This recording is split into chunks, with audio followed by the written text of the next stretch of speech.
أعوذ بالله من الشيطان الرجيم بسم الله الرحمن الرحيم السلام عليكم ورحمة الله وبركاته Waalaikumsalam warahmatullahi wabarakatuh. الحمد لله رب العالمين الحمد لله الذي أرسل رسوله بالهدى ودين الحق ليظهره على الدين كله والحمد لله الذي أنزل على عبده الكتاب ولم يجعل له عوجا والحمد لله الذي بنعمته تتم الصالحات أشهد أن لا إله إلا الله وحده لا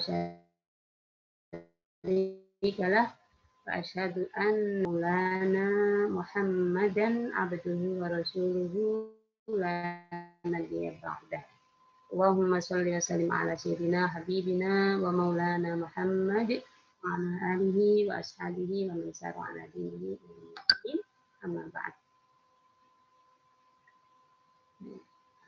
Alhamdulillahirrabbilalamin. Mbak Ibu yang dirahmati oleh Allah Subhanahu wa Ta'ala, tidak bosan mengingatkan diri saya dan juga kita semuanya. Mari kita tambah syukur kehadirat Allah Subhanahu wa Ta'ala. Sungguh melimpah nikmat yang Allah karuniakan kepada kita, maka jangan sampai kita tergolong orang yang mengingkari nikmat-nikmat Allah Subhanahu wa Ta'ala. Mulai dari iman, Islam, sampai nikmat kesehatan. Baik. Sehat semua ya, Mbak Rasidah, lama tak jumpa nih ya kita. Alhamdulillah, masih juga harus tetap bersyukur walaupun tidak bisa tatap muka, Allah memberikan cara memfasilitasi ya, dengan teknologi seperti ini, mudah-mudahan kita bisa mengoptimalkannya dengan amal-amal kita.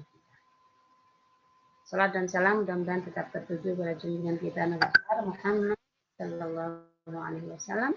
Semoga kumpulnya di sini dicatat oleh Allah kita menjadi barisan orang yang diizinkan untuk mendapatkan syafaat dari Rasulullah Sallallahu Alaihi Wasallam.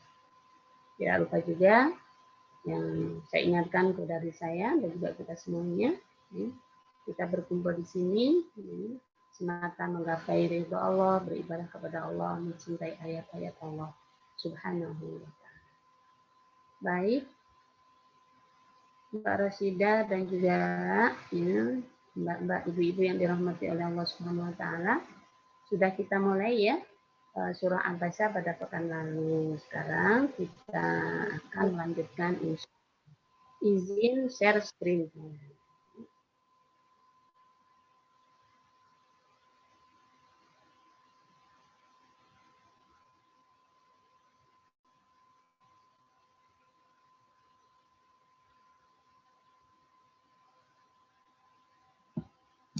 Baik. Bismillahirrahmanirrahim. Tadabbur surah An-Baqarah. Kemarin sudah kita mulai, Mbak Ibu. Bagi yang baru bergabung hari ini, kita tengok sepintas saja ya. Nah, sebagaimana biasa, ya, setiap kajian tadabbur Al-Quran, Al-Tafsir, ya, saya akan berusaha untuk menyampaikan satu gambaran umum tentang surah yang akan kita bahas. Ya. Kemudian ada sebab nuzul, ya, di situ juga akan saya usahakan kita sampaikan. Ya. Kemudian tentunya isinya dari surah yang sedang kita pelajari, dan tidak kalah pentingnya adalah pelajaran-pelajaran apa saja yang ada dalam surah yang sedang kita pelajari. Sudah kita mulai kemarin. Ini gambaran umumnya. Ini Abasa, ini artinya, kemudian nomor suratnya, golongan suratnya, jumlah ayatnya. Ini adalah fokus pembahasan yang ada di surah Abasa. Tentang akidah, tentang risalah, dan tentang akhlak secara umum. Nah, adapun secara rinci nanti yang selanjutnya akan kita bahas insya Allah. Nah, kandungannya ini Mbak Ibu ya, kandungan surah Abasa dari ayat 1 sampai ayat terakhir. Ulama mengkategorisasikan, walaupun enggak semua ulama ya. nggak semua ulama berusaha untuk mengelompokkan seperti ini, tapi ini hanyalah bantuan para ulama untuk mempermudah kita memahami apa saja sih seluruh kandungan surah Abasa. Nah, di antara mufasir ada yang menggolongkan, membagi-bagi menjadi 4 subtema, ya, atau 4 poin penting yang ada di surah Abasa. Pertama, bersamaan dalam Islam. Kemudian yang kedua, berbicara tentang Al-Quran. Ya. Yang ketiga adalah berbicara tentang atau kabar dari Allah Subhanahu wa taala tentang kenikmatan yang Allah limpahkan kepada manusia. Dan yang terakhir di surah ini adalah ya, kabar tentang dahsyatnya dari kiamat. Ya. Ini poin-poin penting, kabar-kabar penting ya, yang Allah sampaikan kepada kita di surah Abasa ini. Nah, Mbak Ibu, pekan lalu kita sudah membahas yang poin pertama, bersamaan dalam Islam. Ya. Berarti masih ada 3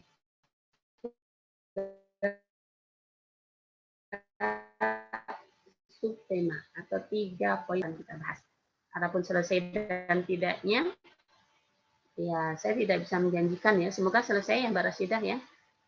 Ya. Allah. Baik. Ini yang kemarin ya. Bersamaan dalam Islam mulai dari ayat 1 sampai ayat 10. Ini sebab nusulnya kemarin sudah kita bahas ya.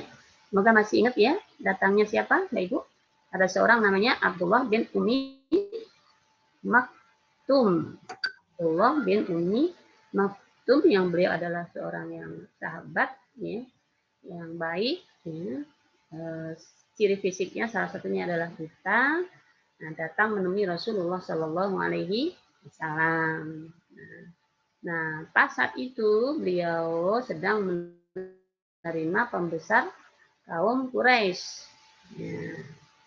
Jadi ada 2 kelompok tamu nih. Yang satu tamu sahabat soleh, ya, buta, ya, tapi bukan pembesar.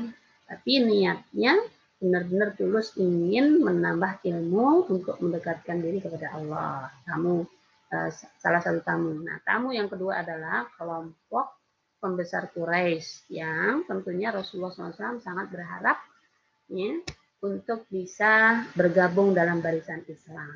Nah, ternyata suasana seperti inilah yang membuat Rasulullah SAW ya, ditegur oleh Allah Subhanahu Wa Taala. Karena apa? Karena Rasulullah SAW kurang berkenan dengan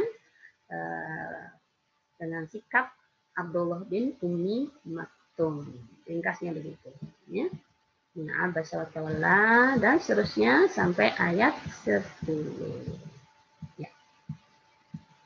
Baik. Dan hal yang menarik sekali, Mbak Ibu, ya, justru ya, dengan peristiwa itu Rasulullah SAW sangat memuliakan Abdullah bin Ummi Maktum. Nah, kemarin juga sudah kita ingatkan ya. Betapa sikap inilah yang perlu kita renungkan, kita contoh, kita bawa dalam kehidupan kita sehari-hari. Ini diantara bukti Rasulullah SAW memuliakan Abdullah bin Ummi Maktum dengan mengatakan marhaban biman atabani fihi rabbi. Ya. Jadi bukan malah gara-gara dia loh aku ditegur sama atasan, bukan begitu, tapi justru malah ya, nah, selamat datang wahai sahabatku yang denganmu aku ditegur oleh Rabbku. Nah, bahkan malah ditambah dengan apa? Hal laka min hajatin. Apa yang bisa saya bantu wahai sahabatku? Bukan malah dinyinyirin, oh dia gara-gara dia aku ditegur oleh Rabbku, kalau kita mungkin manusia oleh atasanku ini dan seterusnya. Baik. Ini sebuah akhlak yang sangat dahsyat. Makanya Allah abadikan di sini. Jadi ya, tidak semata karena teguran Allah Subhanahu wa taala terhadap Rasulnya, tapi juga lebih dari itu adalah akhlak yang ingin Allah angkat, akhlak Rasulullah Shallallahu Alaihi Wasallam agar menjadi contoh kita. Baik, gitu ya. Ini pelajaran-pelajaran yang sudah kita bahas kemarin. Ya, kalau ukur kemuliaan bukan pada posisi, larangan merendahkan seorang hanya karena harta dan seterusnya. Nah, baik. Sekarang ayo kita ibu-ibu lanjut ke poin kedua atau subtema yang kedua. mulai dari ayat 11 sampai ayat 23 dulu. Ya. Semoga nanti bisa lanjut. Ya. Mari kita lihat. Mbak Ibu sudah membuka mushafnya masing-masing ya, insya Allah ya. Ya. Mufasir menulisnya, poin kedua ini, Al-Qur'anu ma'idhatun wa tazkiratun wa ni'amullahi fi nafsil insan. Quran itu adalah sebagai ma'idhah. Ya. Ma'idhah itu ya nasihat, ya memberikan arahan, ya, dan juga peringatan tazkirah. Ya. Di samping itu juga nikmat dari Allah Subhanahu wa taala. Ya. Mbak Ibu masih ingat saya pernah menyampaikan, ya, emang Al-Quran nikmat? Iya. Justru Al-Quran itu ya sebuah nikmat yang sangat luar biasa yang Allah turunkan kepada kita. Sebelum nikmat-nikmat yang lain, sebelum nikmat makanan, sebelum nikmat kesehatan, ya, di antara nikmat yang agung adalah Allah turunkan Al-Quran. Di antara buktinya, Mbak Ibu, ya, adalah surah Ar-Rahman. Masih ingat ya surah Ar-Rahman? Ya. Surah Ar-Rahman ayat pertama apa? Ayat pertama adalah Ar-Rahman, terus Allamal Quran.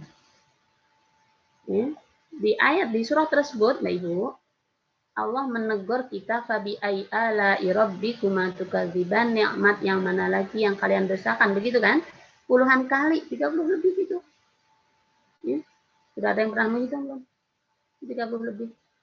Nah, ternyata ulama memberikan penjelasannya, berarti Allah di situ, ya Allah juga menjejerkan, membeberkan kenikmatan-kenikmatan yang Allah berikan kepada manusia.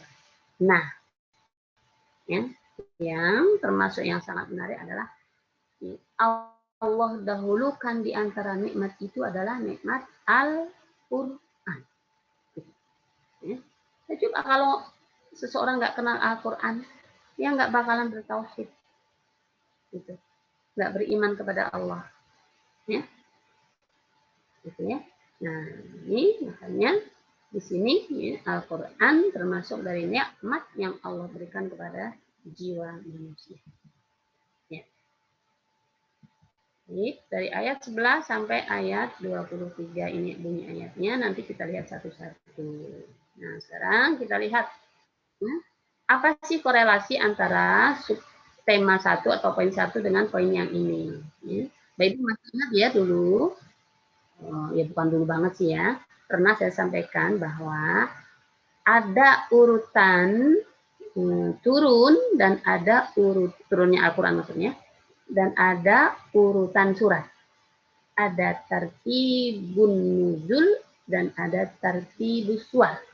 Nah, makanya saya pernah menyampaikan ya, urutan nomor atau surat dalam Al-Quran itu beda dengan urutan turunnya ya Mbak ya.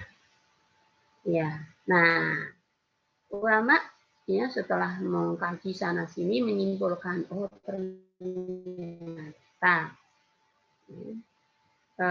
urutan nomor atau urutan surat dalam Al-Quran ini ya, di antara hikmah besarnya adalah adanya korelasi atau al-munasabah, ya, bahasa merekanya ya, adalah bahasa para ahli al-munasabah, bahasa kitanya korelasi. Jadi satu, korelasi antar surat Al-Fatihah, korelasinya dengan Al-Baqarah, Al-Baqarah korelasinya dengan Ali Imran dan seterusnya. Begitu juga antara tema 1 dengan tema kedua ada korelasinya, gitu. Ya. Walaupun tidak semua ulama tafsir membahas korelasi itu. Nah, sekarang ini ada yang menjelaskan apa sih korelasi antara subbab pertama dengan berikutnya, ya, dengan yang kedua. Nah, yang pertama kan berbicara tentang sikap Rasul terhadap Abdullah bin Ummi Maktum. Ya. Itu adalah karena keinginan kuat beliau untuk mendakwahkan Al-Quran kepada para pemimpin Quraisy yang saat itu menjadi tamunya. Ya.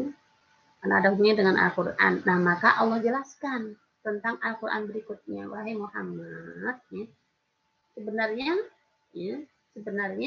Kalau bahasa kita ya, nggak apa-apa, boleh-boleh saja mendakwahi para pemimpin kafir Quraisy agar mereka cinta Al-Quran, ya, agar mereka bertauhid kepada Allah dari Al-Quran. Tapi jangan sampai mengabaikan sahabatmu yang benar-benar tulus, karena mereka sebenarnya nggak pengen masuk Islam. Maka Allah jelaskan bahwa Al-Quran sebagai pengingat. Ya. Sejelas apapun Al-Quran bagi mereka, para pemimpin itu, kan menjadi penentu keimanan mereka. Ya. Maka jangan sampai mengabaikan sahabatmu, yaitu Abdullah bin Ummi Maktum. Begitu. Baik, ini korelasi antara subtema 1 dengan berikutnya. Nah, sekarang mari kita lihat. Nanti Mbak Rasidah, mohon maaf ya, saya minta tolong untuk dibaca terjemahnya seperti biasa ya, agar kita juga menikmati terjemahan itu. Gitu ya, Ibu-ibu ya. Baik, ya, ayat 11 ya. A'udzubillahi minasyaitonirrajim. Kalla innaha tazkirah. Sekali-kali jangan begitu, sungguh ajaran-ajaran Allah itu suatu peringatan. Ya, ada dua pendapat tentang kalimat kalla nih Mbak Ibu ya. Kalla, pertama adalah yang berarti menurut ulama, sekali-kali jangan begitu. Nah, kalau ini bermakna jangan begitu, berarti arahnya kepada siapa? Kepada Rasulullah SAW atas kasus yang atas, ayat-ayat sebelumnya. Jangan begitu berbuat, ya, kamu berbuat terhadap Abdullah bin Ummi Maktum. Nah, makna kedua berarti sungguh benar. Ya. Yang maksudnya adalah peringatan terhadap seluruh kaum muslimin. Ya. Kalau tadi khusus hanya untuk Rasul dan kasusnya, nah ini makna kedua adalah ya, peringatan artinya umum sungguh benar, hal itu tidak boleh dilakukan, yang peringatan terhadap seluruh kaum muslimin agar tidak melakukan hal seperti itu. Nah, berikutnya adalah innaha tazkirah, sungguh ha ini kembali ke menurut Pak Mufassir ya, ayat-ayat Allah. Ha. Ya. Ini kalau dalam ilmu bahasa Arab, Mbak Ibu, ini hanya ke perempuan. Tuh, Al-Quran kok dinilai perempuan. Nah, kalau kalimat atau kata Al-Quran memang golongannya golongan mudzakkar laki-laki. Tapi kalau ayat, ya, nah itu digolongkan mu'annas atau perempuan. Maka menggunakan ha. Ini dari sisi bahasa ya. Menurut sebagian ulama. Maksudnya adalah kembali ke Al-Quran. Al-Quran adalah peringatan ya, dan mau'izah dari Allah Subhanahu wa taala kepada kita. Apa hubungannya dengan yang atas tadi sekali lagi? Ya. Walaupun kamu wahai Muhammad berusaha sejelas mungkin menjelaskan kepada para pemimpin Quraisy, itu bukan tolak ukur. Ya. Mungkin mereka tahu prinsipnya yang halal, yang haram, ya. Walaupun nggak sepenuhnya, secara nyata mereka pun memang tidak mau mengimani Allah Subhanahu wa taala. Nah, seterusnya setelah Allah menjelaskan sejatinya Al-Quran itu tadzkirah, ya tergantung siapa yang melihatnya, ya, siapa yang mau mengambilnya atau yang mengabaikannya. Maka Allah jelaskan, faman dzakara. Maka barang siapa menghendaki, tentulah dia akan memperhatikannya. Ya, memperhatikan apa? Memperhatikan Al-Quran. Ini kembali ke Al-Quran. Ya. Jadi banyak Mbak Ibu ayat-ayat yang menjelaskan tentang Allah sudah kasih jalan loh. Gampangnya gitu ya. Ini aku sudah kasih jalan. Jalan yang benar, jalan yang tidak benar, dikasih rambu hijau dan dikasih rambu merah. Dan kamu juga sudah aku kasih akal untuk membedakan itu. Tinggal sejauh mana kamu menggunakan akal itu. Kamu ambil yang rambu hijau atau kamu terjang yang rambu merah. Nah, diantaranya nih di surah Al-Kahfi. Semoga hari ini sudah baca Al-Kahfi semua ya, Mbak Ibu ya. Alhamdulillah sudah. Ya.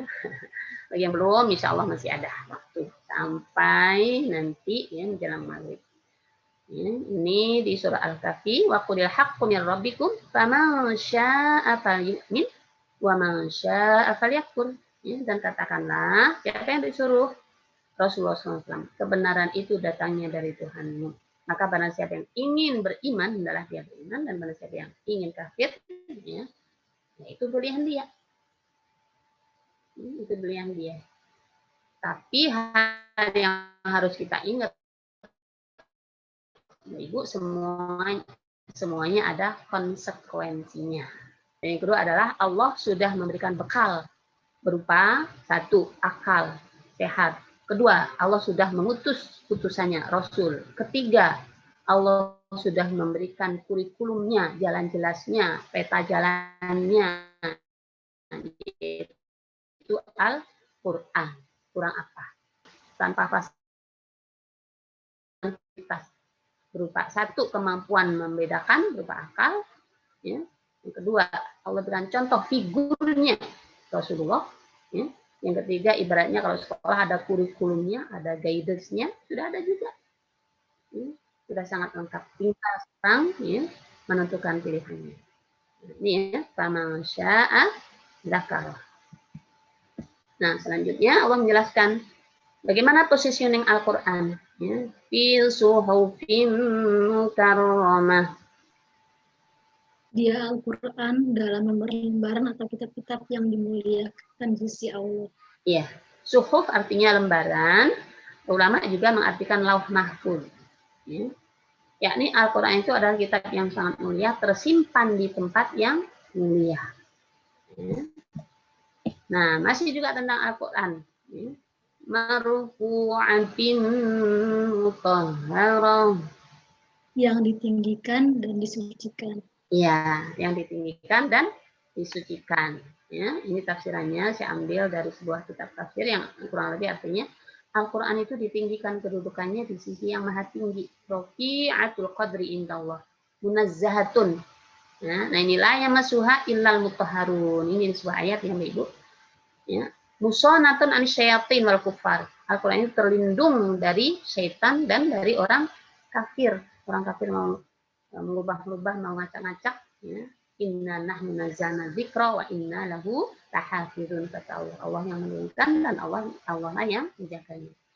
Nah, ini la yamassuha illal mutahharun, tidak disentuh kecuali orang yang suci. Nah, kaitannya mutahharun, orang yang suci ini ulama berbeda pendapat. Ada yang mengatakan orang yang suci adalah para malaikat, ya. Nah, pendapat lain mengatakan yang dimaksud dengan orang yang suci di sini saat menyentuh Al-Quran harus suci. Ya, ini bab fikih ya, Mbak Ibu ya. Harus suci, terhindar dari hadas, baik hadas besar maupun hadas kecil. Gitu. Dalam hal ini Imam Syafi'i berpendapat ya, seperti pendapat dalam ayat ini. Baik. Masih tentang Al-Quran ya, tadi tentang positioningnya. Nah, ini siapa yang diutus? Bi aidi safarah. Di tangan para utusan malaikat. Nah, bagaimana sifat malaikat itu? Iramin bararah. Yang mulia lagi berbakti. Nah, ya. Jadi safaroh itu ya, artinya kalau duta itu Mbak, ya. Duta itu juga bahasa Arabnya dari kata yang mirip dengan ini. Ya. Safaroh. Ya. Orang yang, nah ini dalam hadis, alladzi yaqra'ul Qur'an wa huwa mahirun bihi ma'as safarah al-kiram al-bararah. Orang yang mahir membaca Al-Qur'an, dia berada bersama malaikat. Kenapa disebut safaroh? Iya, karena beliau adalah utusan dari Allah untuk hambanya, perantara. Ya. Kalau dalam bahasa kita ya, duta itu kan penyambung antara pemerintah pusat ya, untuk mendamaikan ya, orang-orang atau rakyat di negeri lain, ya, yang itu adalah rakyatnya sendiri.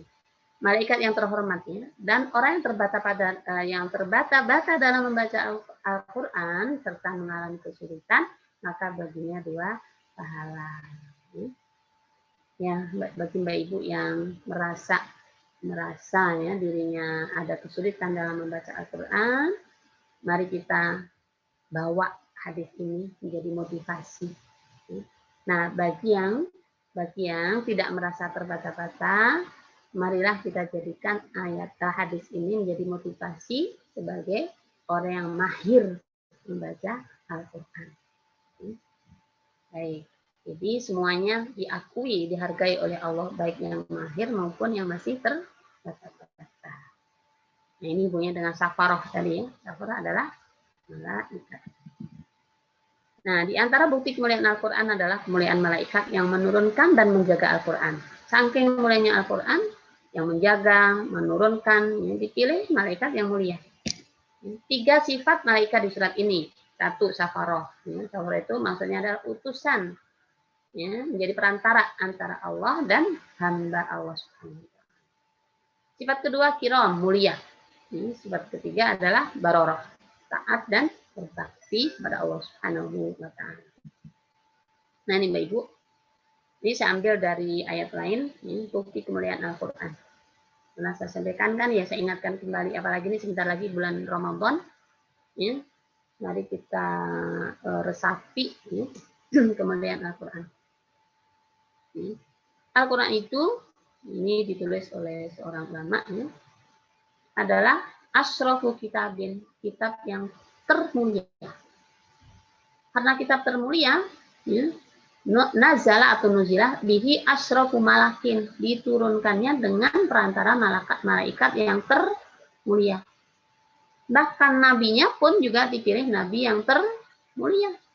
Nuzila ala asrofi nabiyin.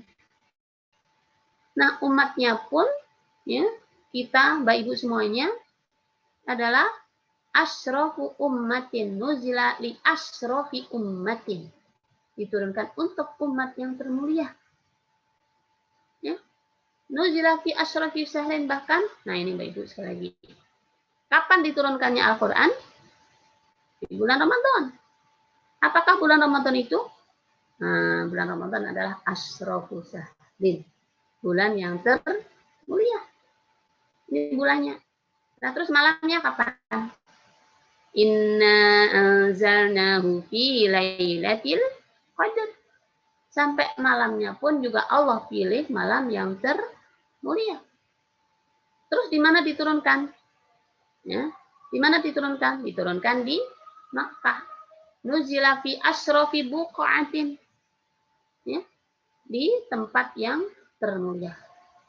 Wa nuzila bi asrofi ruwatin. Bahkan bahasanya pun juga dipilih dengan atau dari bahasa yang termulia. Ya. Nah, ini makanya kata kuncinya, jika kita, mbak-mbak, ibu-ibu, ingin menjadi orang yang mulia di hadapan Allah, ingin mulia dunia akhirat, jawabannya tidak lain adalah ya, ikuti Al-Quran yang mulia. Mulai dari membacanya, mentadaburinya, mengkajinya, ya, dan tentunya mengamalkan isinya. Ya. Ini jelas-jelas sebuah informasi yang sangat penting untuk kita bawa, ya, sebagai modal kemuliaan kita dunia dan akhirat. Baik, ya, tentang Al-Quran. Nah, setelah itu Mbak Ibu nanti berbicara tentang Al-Quran ya dan malaikatnya. Nah, setelah itu Allah memberikan informasi, ya, atau mempertanyakan kenapa masih ada orang yang kafir. Qutilal insanu ma akfarah. Celakalah manusia, apa yang membuat dia kafir? Ya, pasti kita tahu ya, ini bukan pertanyaan yang perlu dijawab gitu ya. Tapi pertanyaan yang hakikatnya adalah penghinaan.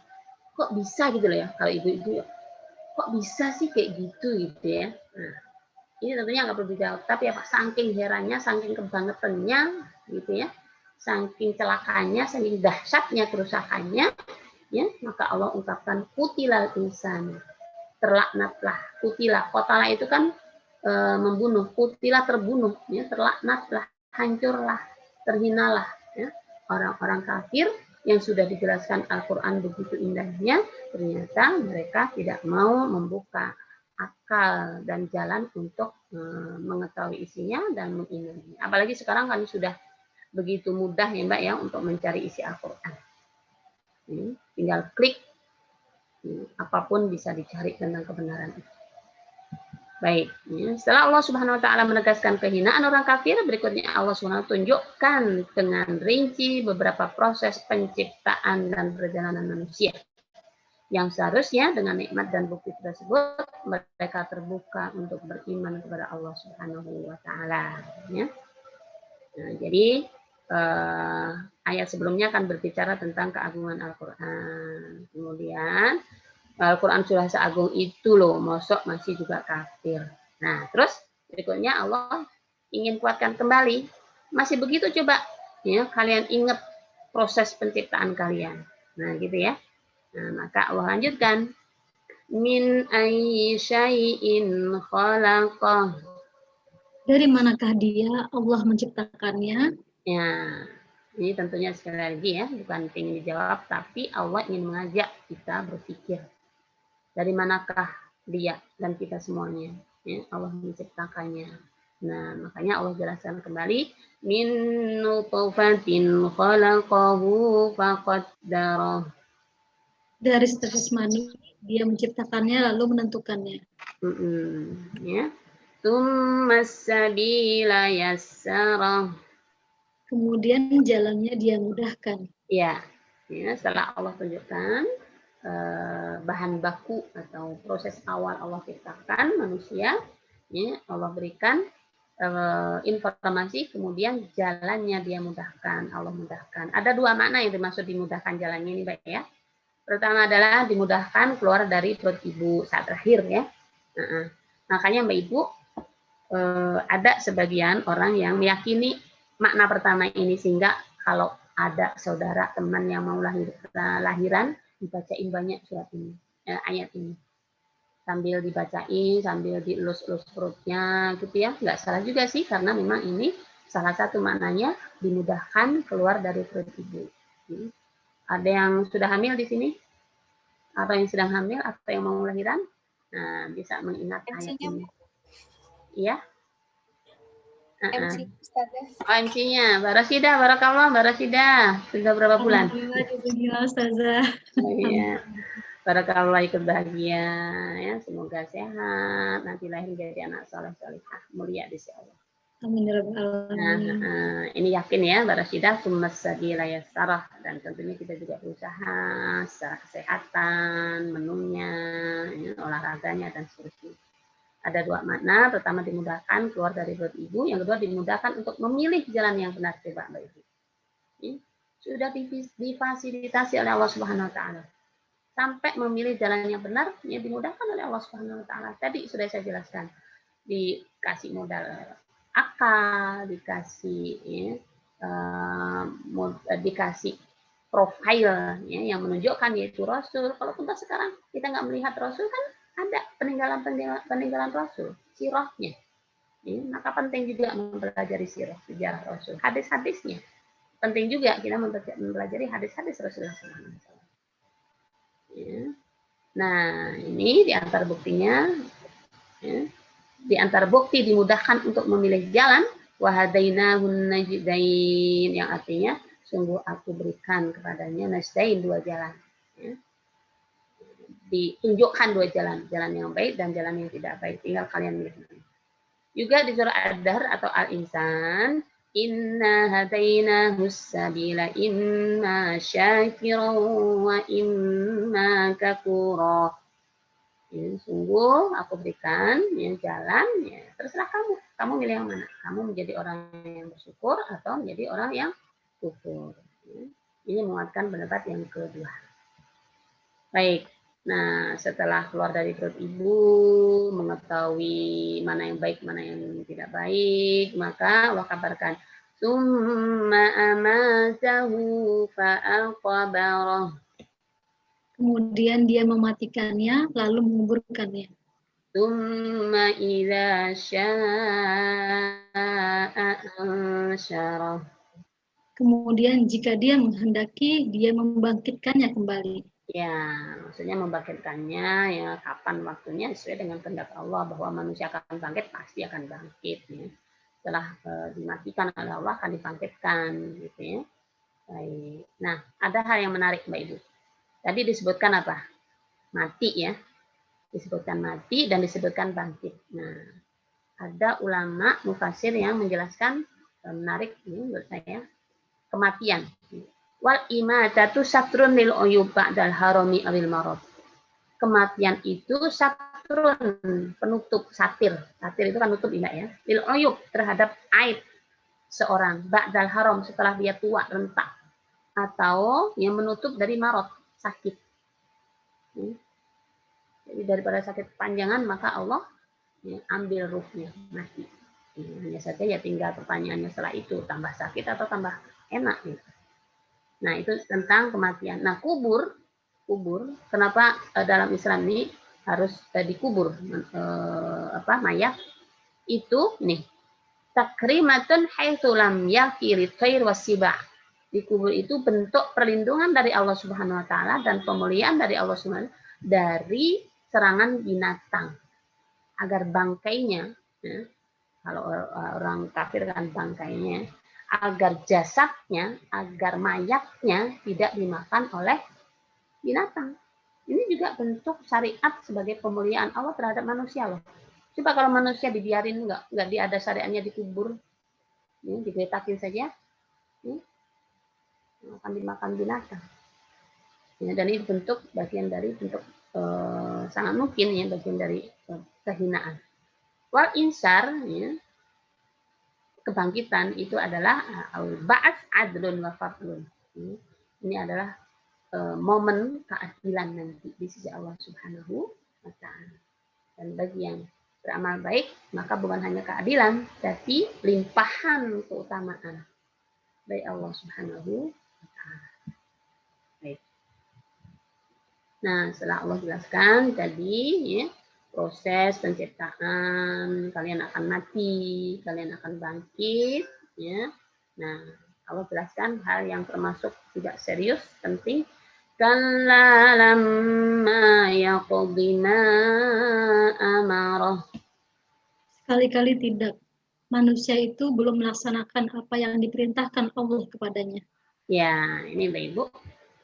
Para mufasir memberikan penjelasan seperti ini. Ya. Setiap manusia, walaupun orang mukmin setaat apapun, ya, itu menurut beliau di antara mananya adalah belum bisa memenuhi sepenuhnya perintah Allah Subhanahu wa taala. Makanya manusia selalu dianjurkan untuk beristighfar. Rasulullah SAW saja yang dijamin surganya masih beristighfar. Ya, Rasulullah SAW saja yang menjadi nabi yang maksum, ya, masih dapat teguran dari Allah Subhanahu wa taala. Maka kita jangan merasa cukup dengan ibadah kita. Karena pada hakikatnya ini menurut mufasir, ya, lamma yaqdima amar. Belum sepenuhnya kita melaksanakan kewajiban. Walaupun secara ibadah mahdoh sudah melaksanakan semua, sholatnya sudah nggak ada yang putus, Ramadannya nggak pernah putus, zakatnya oke, dan sebagainya, ya. Kira-kira masih ada lagi nggak? Sangat mungkin masih ada takabur sedikit-sedikit, masih ada GR sedikit-sedikit, masih ada nggak ikhlas sedikit-sedikit atau banyak, masih suudzon kepada Allah, masih suudzon kepada manusia. Nah, ini semuanya adalah bentuk bentuk melakukan pelanggaran terhadap Allah Subhanahu wa taala. Orang mukmin saja masih belum sepenuhnya, apalagi orang kafir. Ya. Nah, ini pelajaran penting, ya. Maka jangan sampai kita merasa cukup, kita merasa puas dengan amal-amal kita. Sangat jauh dengan kenikmatan yang Allah berikan di akhirat ini. Baik. Nah, itu ya, itu poin kedua dari surah Abasa atau subbab kedua, tema kedua sampai ayat 23. Nah, sekarang pelajaran-pelajaran pentingnya. Pertama adalah Al-Quran adalah kitab mulia, ditempatkan di tempat paling mulia, dijaga oleh para malaikat yang mulia. Tadi, ya. Kiramin barroh tadi ya. Nah, pelajaran berikut yang kedua adalah kehinaan bagi orang yang mengingkari Al-Quran. Jadi dalam Allah mengingatkan kita, ya, kenapa kok masih kafir seperti itu. Yang ketiga, peringatan Allah kepada manusia dengan menjelaskan tahapan kehidupannya. Agar apa? Tentunya agar kita, Dan orang yang tersadarkan menjadi lebih dekat dengan Allah Subhanahu wa taala dan bertobat atas segala kesalahannya. Karena apa? Begitu lemahnya kita. Semua di tangan Allah Subhanahu wa taala. Yang keempat, manusia belum bisa memenuhi seluruh perintah Allah Subhanahu wa taala. Baik, itu subbab yang kedua. Ya, lanjut ya Mbak Rosidah. Masih ada waktu kan? Bisa saja. Ya. Baik, sekarang ayat 24, semoga sampai 32. Ya. Nanti kalau tinggal sedikit, Mbak Rasidah mohon diingetin ya tentang waktu. Baik. Mufasir memberikan judul subtema ini, ini amullahi fima yahtaju ilahi al-insan. Mulai dari ayat 24 sampai ayat 33 atau subbab yang ketiga dari surah An-Baqarah ini berbicara tentang atau Allah sampaikan tentang nikmat dari Allah Subhanahu wa taala yang nikmat itu ya, sangat diperlukan oleh manusia. Baik, mari kita lihat apa saja ayatnya. Dimulai dari ayat 24 Allah sampaikan falyanzuril insanu ila ta'amih. Maka hendaknya manusia itu memperhatikan makanannya. Nah, ini Mbak Ibu, kalau kita makan pernah nggak merenungkan ini beras gimana ya namanya gitu ya. Betapa sulitnya Pak Tani, gimana Allah menyiramnya. Pernah nggak terpikir gitu? Kalau pernah sesering apa? Nah, mari kita ingat ayat ini. Apapun yang kita nikmati, kita makan, kita minum, hendaknya manusia memperhatikan makanannya. Fal yang zuril insanu ila ta'am, ini perintah Allah loh. Jadi sekecil apapun seteguk air yang Mbak Ibu minum, hendaknya kita renungkan. Ya Allah, ya, kalau saja engkau nggak keluarkan air dari sumbernya, maka saya nggak bisa minum loh. Ya. Setelah keluar dari sumbernya, belum tentu langsung ke mulut kita kan, Mbak Ibu? Ada yang bawa dulu, ada yang ngambil dulu, ada yang pabrik dulu kalau sekarang. Ada yang memproses dulu, ada tukang bawa dulu, ada di toko dulu, sampai ke mulut kita. Baru teguk air, belum makanan. Ya. Makanya nanti Allah sebutkan berikutnya. Hendaknya dia merenungi makanan yang dia makan, dari mana dan dia mendapatkan makanan tersebut. Semua dari Allah Subhanahu wa taala. Nah, coba ini Allah rinci. Sekali lagi, Allah merinci ini dalam rangka apa? Mengingatkan hambanya, mengingatkan kita, manusia, jangan sampai lemah untuk mengakui nikmat Allah Subhanahu wa taala. Lebih jauh dari itu. Jangan sampai kufrun nikmah. Lebih jauh dari itu.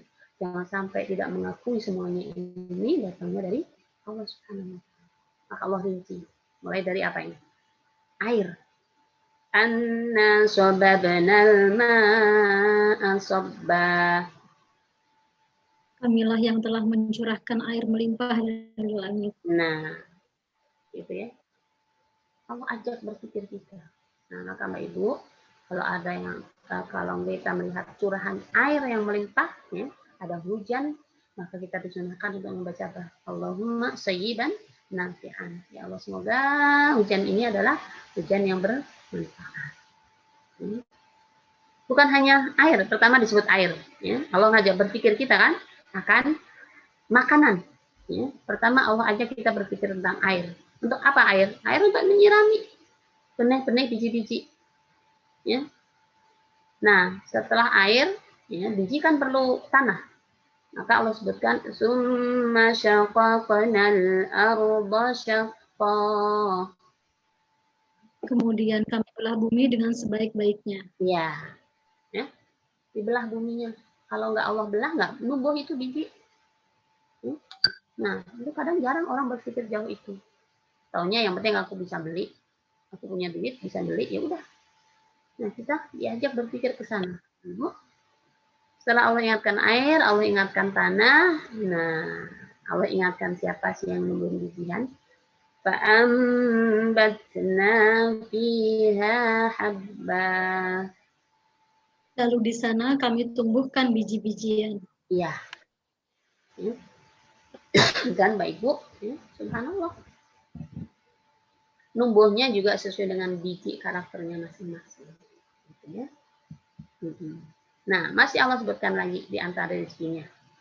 Wa 'inaban wa qabba. Dan anggur dan sayur-sayuran. Wa zaitunan wa nakhla. Dan zaitun dan pohon kurma. Wa hadaiqa ghulba. Dan kebun-kebun yang lebat. Wa fakihatan wa abba. Dan buah-buahan serta rumputan. Mata'an lakum wa bi'an'amikum.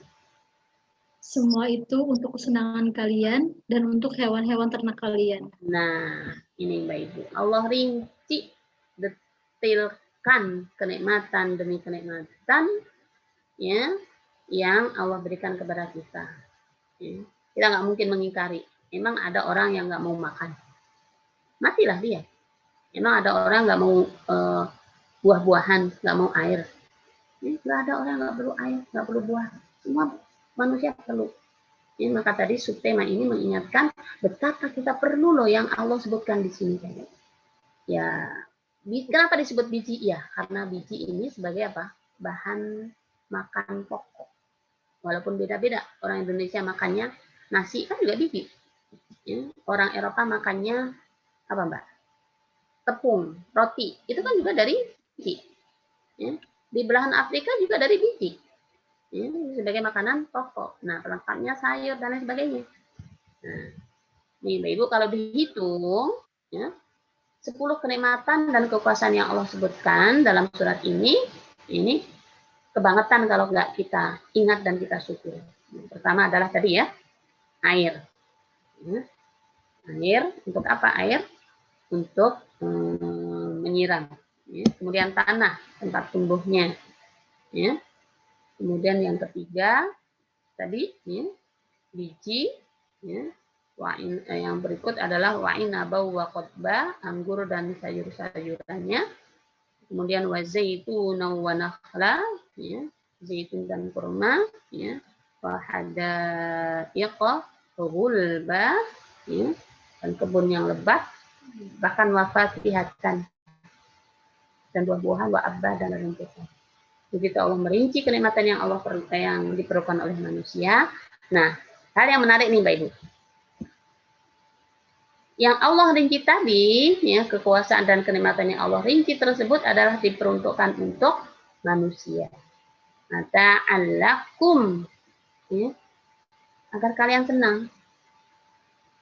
Merasa nikmat dengan kenikmatan itu. Makan nasi jadi nikmat kuat. Ya, ketemu buah juga nikmat kuat. Ya, maka kebangetan udah bisa makan nasi, bisa makan buah, bisa minum air, bahkan ya, beraneka macam yang kita minum masih juga. Ya, masih juga banyak ngeluhnya daripada syukurnya. Masih juga nggak rajin sholat. Masih juga yang ngedumel dalam kehidupan ini. Nggak malu sama Allah Subhanahu Wa Taala. Ini ya, di antara tujuannya. Mata'allakum itu sebagai kenikmatan yang Allah berikan kepada kalian, wali an'amikum dan juga hewan ternak. Nah, hewan ternak baliknya ke siapa? Juga ke manusia.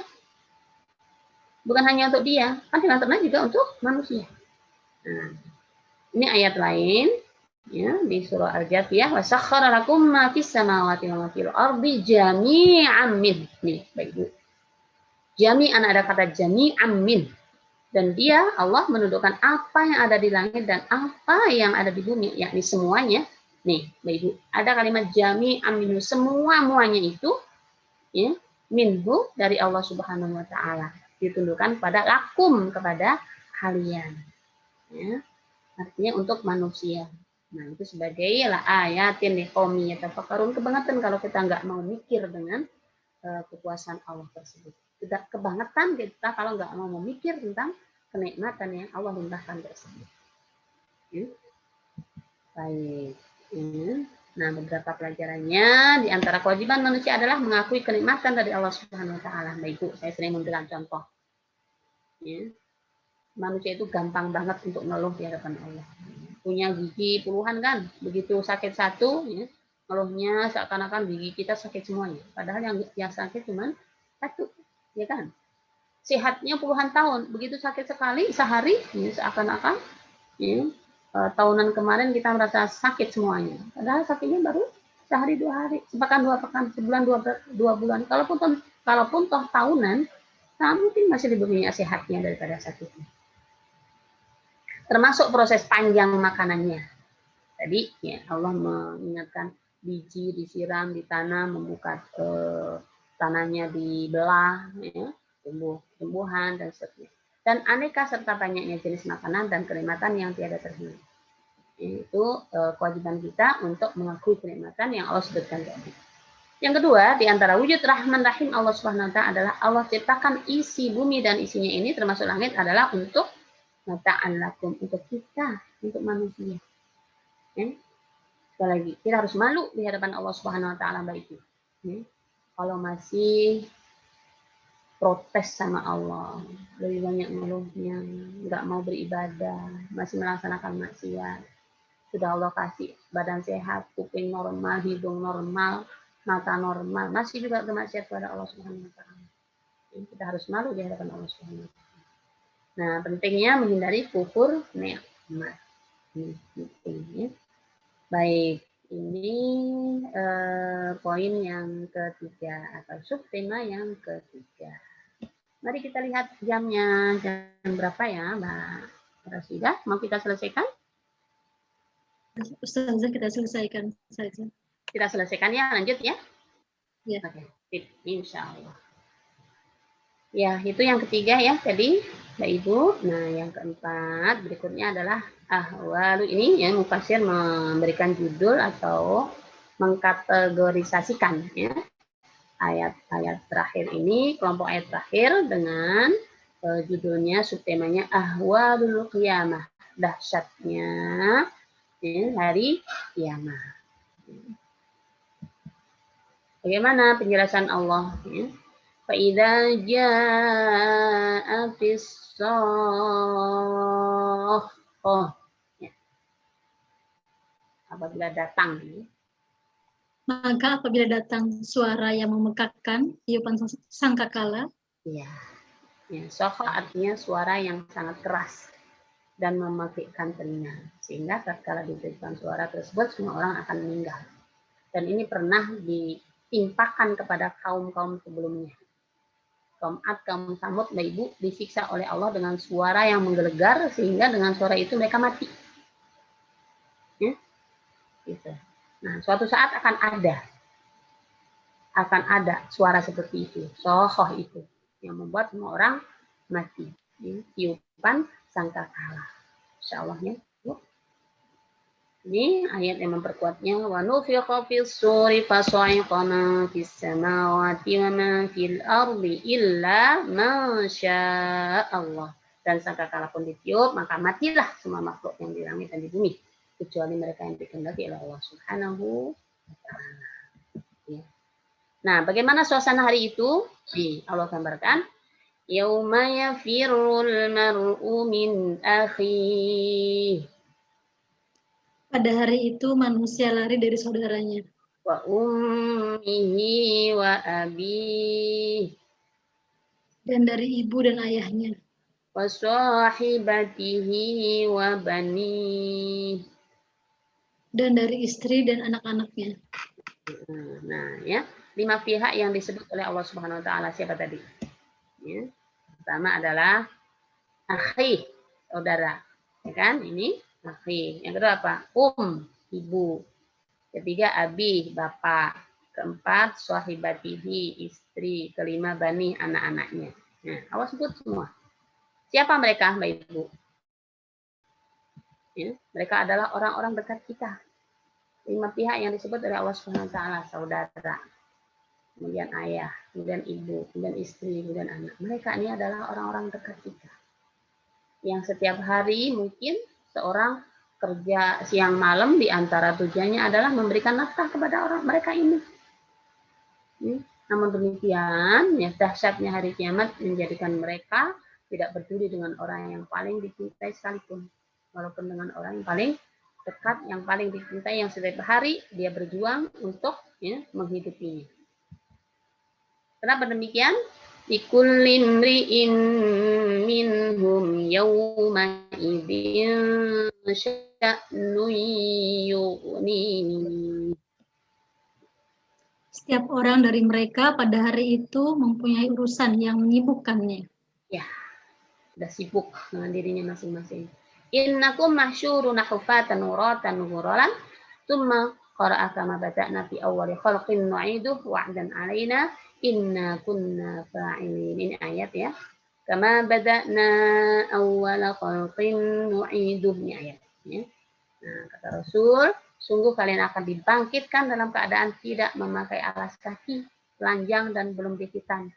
Berarti seperti apa Mbak Ibu? Seperti orang baru lahir, belum dihitan. Kemudian beliau SAW membaca firman Allah, ya, tadi ya, firman Allahnya yang mana? Ini. Kama bada'na awwala khalqin nu'iduhu wa'dan 'alaina inna kunna fa'ilin, di surah Al-Anbiya.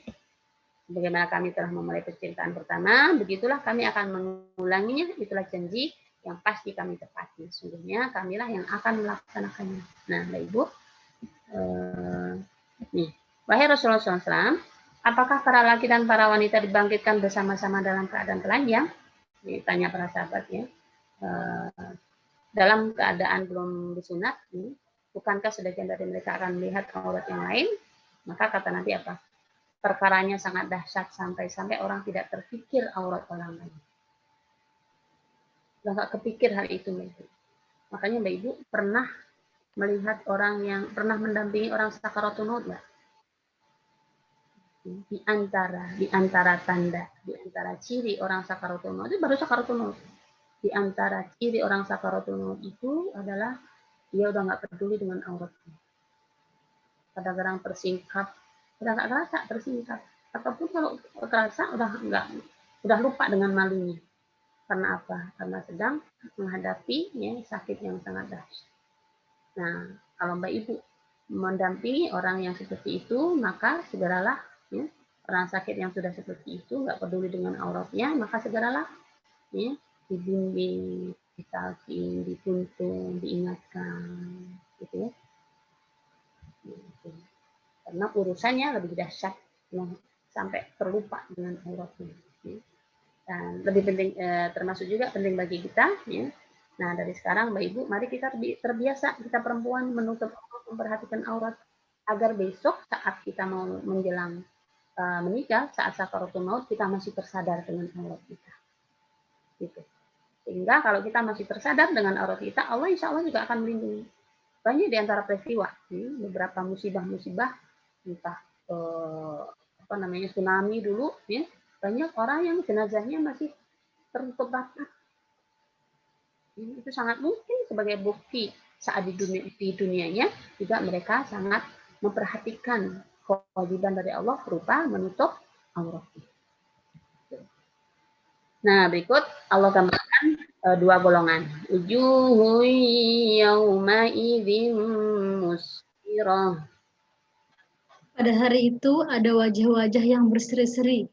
Dhahikatun mustabsyirah. Tertawa dan gembira ria. Ya. Tapi ada kelompok lain. Wa wujuhun yauma idzin 'alaiha ghabarah. Dan pada hari itu ada pula wajah-wajah yang tertutup dengan debu atau suram. Tarhaquha qatarah. Tertutupi oleh kegelapan. Nah, ya, ini dua kelompok yang digambarkan oleh Allah Subhanahu wa taala di akhir, ya, di hari akhir nanti. Ya. Siapa mereka? Ulaika humul kafaratul fajarah. Mereka itulah orang-orang yang kafir dan fajir. Ya. Orang kafir yang fajir. Iya, orang kafir yang fajir. Dua golongan orang di akhirat, yaitu penghuni surga dan penghuni neraka. Penghuni surga dengan 3 ciri ya, Mbak Ibu tadi ya. Muka berseri-seri ini ya. Wujuhu yauma idzin musfirah. Terus apa lagi? Dohikah ya. Ceria. Dohikah itu kan tertawa. Mustabsyirah, gembira ria ya. Nah, ini ya. Penghuni surga 3 ciri, muka berseri-seri, tanda tawa, bergembira ria, bukti kebahagiaan mereka. Nah, maka Mbak Ibu kalau ingin jadi penghuni surga ya, dari sekarang jangan banyakkan sedih. Kalau pun sedih mikirin dosanya, jangan sedih mikirin yang nggak ada gunanya. Kalau pun sedih, sedihlah untuk memikirkan dosa kita. Ya. Nah, besok kan penghuni surga itu orang bergembira ria, ceria, bahagia. Nah, dari sekarang kita wujudkan, kita bersyukur, ya. Kita bahagia karena Allah memberikan keimanan. Kalau pun sedih, sedihlah karena dosa-dosa kita.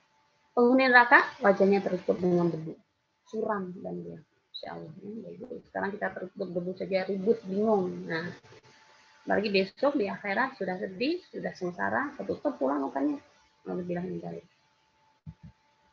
Nah, Allah menutup surat ini dengan menyandingkan kekafiran dengan fajir atau maksiat. Apa maknanya?